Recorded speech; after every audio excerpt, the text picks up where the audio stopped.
भारत में एक बहुत बड़ा वर्ग ऐसे लोगों का है जो विज्ञान के प्रत्येक आधुनिक आविष्कार के बाद ये दावा करने लगते हैं कि इसका आविष्कार तो हमारे पूर्वजों ने बहुत पहले ही कर लिया था। और इसके समर्थन के लिए तरह तरह के उदाहरण ढूंढते हुए वे वेदों पुराणों तक सर पर तौल लगाते फिरते हैं। जब से आधुनिक वैज्ञानिकों ने टेस्ट ट्यूब बेबी में से बच्चे को पैदा किया है, तब से ये लोग ये सिद्ध करने के लिए हाथ पैर मार रहे हैं कि उनके पूर्वजों ने यह चमत्कार हजारों साल पहले ही कर दिखाया था। इसके लिए वे वेद पुराणों की काल्पनिक किस्से कहानियों को वैज्ञानिक शब्दावली के पैबंद लगाकर पेश करते हैं। इससे पहले हम उन किस्से कहानियों को सच मानने लगे, उससे पहले हमें स्पष्ट जानना होगा कि टेस्ट ट्यूब बेबी या परखनली शिशु है क्या और उसकी उत्पत्ति की प्रक्रिया क्या है। इस प्रक्रिया को अंग्रेजी में IVFET कहते हैं। इस प्रक्रिया में स्त्री के डिंबाशय में हार्मोनों द्वारा डिंब को परिपक्व किया जाता है, तब उसे वहां से निकाला जाता है। डिंबाशय से डिंब को निकालने के लिए अब अल्ट्रासाउंड तरंगों का उपयोग किया जाने लगा है। जब तरंगें महिला के गर्भ में छोड़ी जाती हैं तो डिंबाशय के डिंब अल्ट्रासाउंड के यंत्र के पर्दे पर उभरने लगते हैं। इन डिंबों को एक्सपायरेटर द्वारा निकाला जाता है।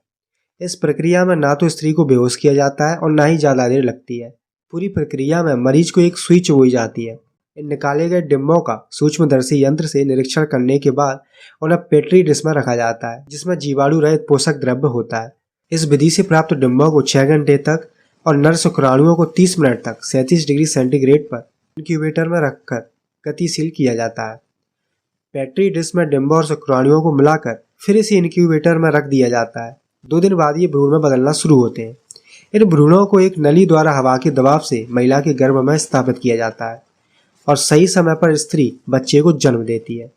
यहाँ मैंने पेचीदा डॉक्टरी शब्दावली की जगह पर सरल शब्दावली में सारी प्रक्रिया बताई है, जिसे आम आदमी भी आसानी से समझ सकता है। इसके बाद अब हमें ये देखना होगा कि हिंदू धर्म ग्रंथों की किस तरह की किस्से कहानियों को हिंदू लोग परखनली में जन्मे शिशुओं के उदाहरण के तौर पर प्रस्तुत करते नहीं थकते। मतलब दूसरे के आविष्कार को अपना कैसे बनाया जाता है अभी पता चलेगा। तो प्रस्तुत है कुछ ऐसे उदाहरण और उनके विषयों में विभिन्न ग्रंथों के विवरण जहाँ ऋषि मुनि बिना गर्भ के पैदा हो जाते हैं। ऋग्वेद में आता है कि मित्र और वरुण देवता उर्वशी नाम की अप्सरा को देखकर काम पीड़ित हो जाते हैं, यानी उत्तेजित। उनका वीर स्खलित हो जाता है, जिसे उन्होंने यज्ञ के कलश में डाल दिया था। उसी कलश से अगस्त्य और वशिष्ठ उत्पन्न हुए। ये देखो, यहाँ लिखा है कि हे वशिष्ठ, तुम मित्र और वरुण के पुत्र हो। हे ब्राह्मण, तुम उर्वशी के मन से उत्पन्न हो। उस समय मित्र और वरुण का वीर स्खलन हुआ था। विश्व देवगण ने दिव्य स्रोत द्वारा पुष्कर के बीच तुम्हें धारण किया था। यज्ञ में दीक्षित मित्र और वरुण ने स्तुति द्वारा पार्थिव होकर कुंभ के बीच एक साथ ही वीर स्खलन किया है। अनंतर मान अगस्त्य उत्पन्न हुए। लोग कहते हैं कि ऋषि वशिष्ठ उसी कुंभ से जन्मे थे। ये है इनका विज्ञान, कलश से बच्चे पैदा करने का विज्ञान। फिर कहते हैं हमारे धर्म का मजाक बनता है। मजाक तो बनेगा ही जब ऐसी हंसी वाली कहानियों का आविष्कार करोगे। अब यहीं देख लो, वाल्मीकि रामायण में अग्नि देवता ने गंगा को गर्भवती किया, मतलब आग ने पानी को। जब वो उसे धारण करने में कठिनाई अनुभव करने लगी तो उसने उसे हिमालय के पास एक जंगल में फेंक दिया, गर्भ को। उस फेंके हुए गर्भ से जो बालक उत्पन्न हुआ वो कार्तिकेय कहलाया। देवताओं के पास प्रतिज्ञा करके अग्नि देवता गंगा के पास आया और बोला, हे देवी, तुम मुझसे गर्भ धारण करो, देवताओं की यही इच्छा है। तब अग्नि ने उसे सींच दिया, अर्थात गर्भवती कर दिया। वो उसके तेजों में गर्भ को धारण करने में कठिनाई अनुभव करने लगी। गंगा ने अग्नि की कथा के अनुसार उस गर्भ को हिमालय के पास फेंक दिया। उसके फेंकने पर एक तेजस्वी बालक कुमार अर्थात कार्तिकेय पैदा हुआ। पहली बात तो ये कि गंगा जिसे नदी कहते हैं उससे कोई गर्भ कैसे हो सकता है, और दूसरी बात कि गर्भ को फेंक कर उससे बच्चा कैसे पैदा हो जाएगा। फिर कहते हो हमारी आस्था पर सवाल करते हो, मजाक उड़ाते हो। मजबूर तो तुम ही लोग करते हो ऐसी कहानियां लिख लिख कर। वाल्मीकि रामायण के बालकांड में एक कथा आती है जिसमें बताया गया है कि राजा सगर की 2 रानियां थी, केशनी और सुमति। केशनी ने एक पुत्र को जन्म दिया, लेकिन सुमति के गर्भ से एक तुम्बा निकला। उसके फटने से 60,000 पुत्र निकले। श्लोक भी पढ़ लो। सुमति ने एक तुम्बे को जन्म दिया, उसे फाड़कर 60,000 पुत्र निकले। उन्हें दायाओं ने घी के घड़े में डाल दिया। काफी समय बाद वे सब बड़े हो गए। ब्रह्मांड पुराण में इस कथा के कुछ दूसरे छोटे अंश भी दिए। उसमें आता है कि सुमति ने तब एक गर्भ तुम्बे को जन्म दिया। तभी वहां और भी ऋषि अकस्मात आ पहुंचा। उसने राजा से कहा कि इस तुम्बे को फेंको नहीं, इसमें तेरे 60,000 पुत्रों का बीज निहित है। इसे काट कर 60,000 टुकड़ा करो और प्रत्येक को घृत के एक एक घड़े में रखकर ऊपर से ढक दो। समय पूरा होने पर भी उन घड़ों को तोड़कर अपने आप बाहर आ जाएंगे, जैसे अंडे से चूजे आते हैं। राजा ने ऐसा ही किया। 1 वर्ष के बाद एक एक घड़े को तोड़कर वे बाहर निकलने शुरू हो गए। तुम्बा में गर्भ, फिर उससे बच्चे पैदा होना, वो भी 60,000। अब इस पे हंसी नहीं आएगी तो क्या होगा? बकलोली बातें फिर करते हो, फिर लोग मजे तो लेंगे ही ना। विष्णु पुराण में आता है कि मनु ने छींक मारी और एक बच्चा उसके सामने आ गिरा। नाक से बच्चा आ गिरा छींक मारने पर। क्या मनु के नाक में गर्भ ठहर गया था जो नाक से पैदा हुआ, वो भी किसी मर्द से?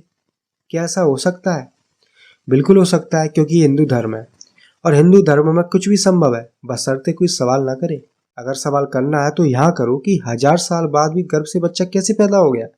ब्रह्म वैवर्त पुराण में आता है कि कृष्ण ने अपना वीर स्खलित होने पर उसे लज्जावश पानी में गिरा दिया। उसे 1000 वर्ष उपरांत एक बच्चा उत्पन्न हुआ।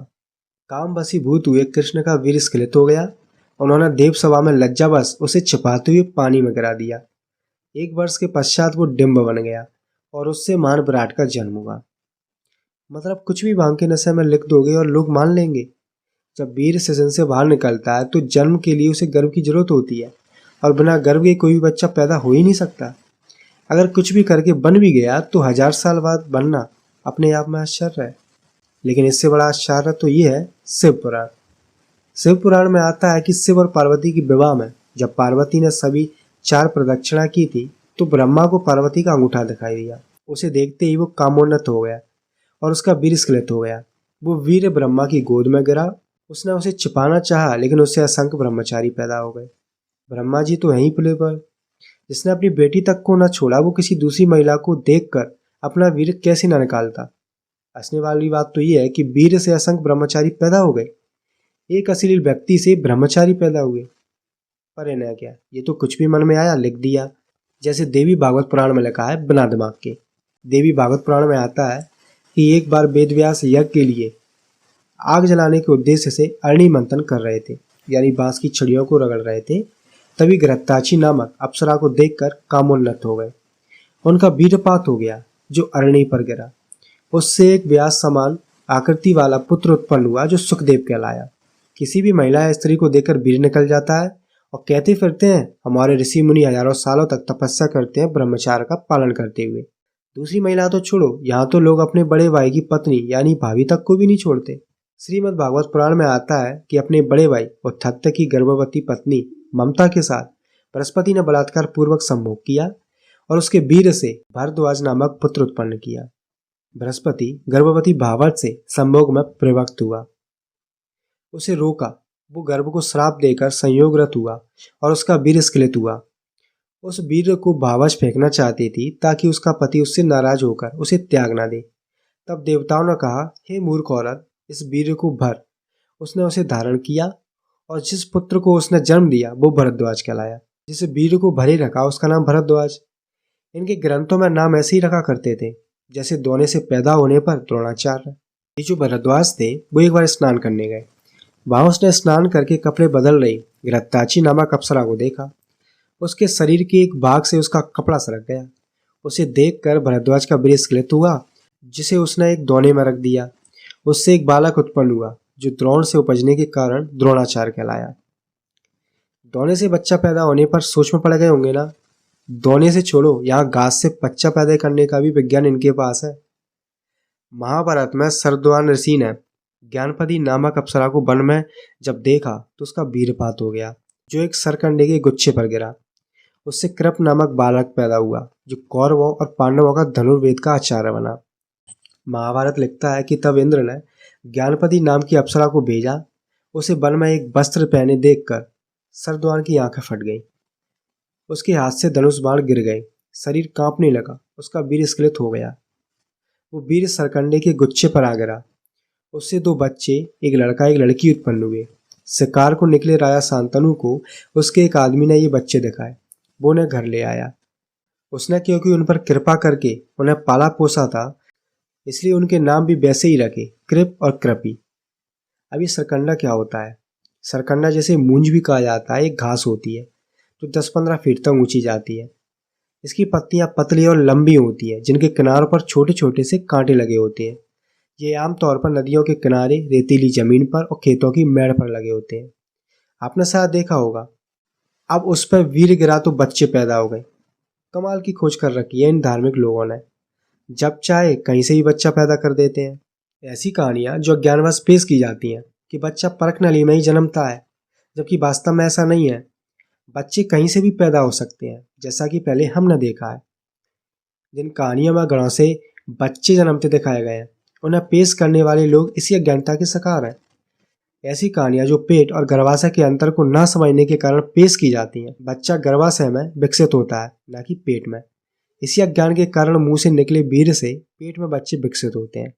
धर्म ग्रंथों की ऐसी कहानियां विज्ञान की अपेक्षा ज्ञान से संबंधित है। इसलिए इन जैसे धार्मिक ग्रंथों को सिरे से नकार कर चला है। और ऐसे धार्मिक लोगों को जो भी ये दावा ठोकते हैं कि विज्ञान तो हमारे ग्रंथों में कूट कूट कर भरा है, उन्हें भी नकार कर चला है।